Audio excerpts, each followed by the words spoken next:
ndabaramukije mu izina ry'umwami wacu Yesu Kristo. Iki ni igitondo cy'umugisha ku cyumweru itariki 12 z'ukwezi kwa mbere mu mwaka w'2025. muri kumwe nanjye Evangeliste Maniriho Ernest. Ndashaka ko kubwira aya magambo, ubu ni ubuhanuzi bwawe. Birashoboka ko waba umaze igihe kirekire ndetse igihe kinini cyane utabaza ntihagire ukumva, waba warahamagaraga ntihagire ukumva, waba warahamagaye inshuti n'abavandimwe, imiryango bakakwihorera. Ariko uyu munsi ndashaka ko kubwira ngo uyu munsi hari ukwiye gutabaza. Guhera itariki y'uyu munsi muri uyu mwaka hari ugomba gutabaza utazigera akwihorera.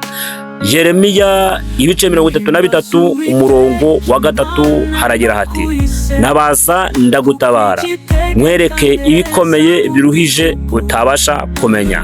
Aya ni amagambo Uwiteka Imana yabwiye Yeremiya ubwo Yeremiya yarari mu bibazo, yarageze hahandi atashoboraga kuba yakirwanirira. Nuko Uwiteka Imana aramubwira ngo nabaza ndagutabara.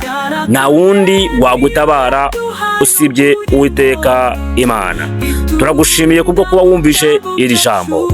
Ndagushimiye Mwami Yesu, mushimiye ineza n'urukundo udufitiye, mushimiye yuko ubasha guhishurira ubwoko bwawe ubwo bukwiye gutabaza, gukomeza kubuhereza imbaraga ndetse no kumenya ubwenge bwo kugusenga mu izina ry'umwami wacu Yesu Kristo. Amen.